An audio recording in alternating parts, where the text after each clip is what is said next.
అదంతా నాకు ఒకటి బాధ అనిపిస్తుంది. తెలంగాణను దేశంలోనే ఒక ఆదర్శ రాష్ట్రంలో తీసుకొచ్చాడు. రాత్రి పగళ్ళు ప్రపంచంలోనే గుర్తించారు హైదరాబాదు.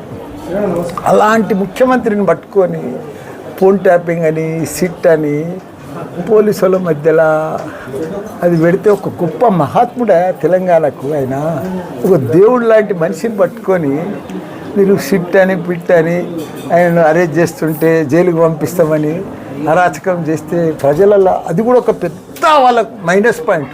వాళ్ళకి తెలుస్తలేదు. గడికి వీళ్ళు సిట్టుకు పిలిస్తే వాళ్ళు ఏమంటారు, గొప్ప అనుకుంటారు.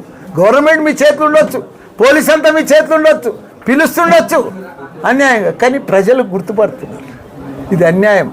అంత గొప్ప మహాత్ముని తీసుకొని పోలీస్ స్టేషన్లలో సిబిఐలా ఇన్వెస్టిగేట్ చేయడం చాలా ప్రజల్లో బాగా వ్యతిరేకత వచ్చింది కాంగ్రెస్. ఇంత గొప్ప పని చేసిండు, నీళ్ళు ఇచ్చిండు, రైతులకు రుణమాఫీ చేసిండు, వాళ్ళు రుణమాఫీ చేయలేదు. ఆయన తీసుకుపోయిన పోలీసులు పట్టుకపోయి జైలు వేస్తామంటారు సిట్ అని పిట్ అని. ఇది న్యాయమా? పని చేసేందుకు గవర్నమెంట్ అంత గొప్ప పని కేసీఆర్ గొప్ప పని చేస్తే నిన్న జైల్లో పెడతామని పట్టకపోయిర్రే. దొంగల లెక్క మాట్లాడుతుర్రే. నువ్వు అది చెప్పు ఇది చెప్పు, ఏం టెలిఫోన్ టాపిక్ అదో టాపిక్ గట్టి కొత్తగా పట్టుకొని వాళ్ళని పోయి హరాస్మెంట్. ఇది పని పద్ధత. ఒక పెద్ద మనిషి మార్పుడు గొప్ప మనిషి భగవంతుడు లాంటి మనిషి కేసీఆర్ ఆ సుందరిని తీసుకుపోయాడా మాట్లాడుతుంటే ఎంత బాధ అనిపిస్తుంది. హరాస్కం అన్నది పొగ సాగింపు, కష్ట సాగింపు కదా. వీళ్ళు మంచిది కాదన్నా.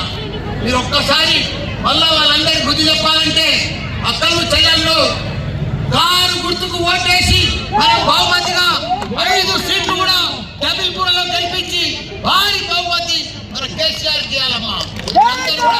మనమందరం కూడా మనకు రైట్ టైం, మన మున్సిపాలిటీ వచ్చింది, మన వైస్ చైర్మన్ అయితే రాజమల్లన్న ఈ ఊరిలో కాబట్టి మీరు 5 సీట్లు గెలిపించి భారీ బహుమతి కూడా మా రాజమల్ల రేపు మాకు ఇవ్వాలని కూడా కోరుతున్నా.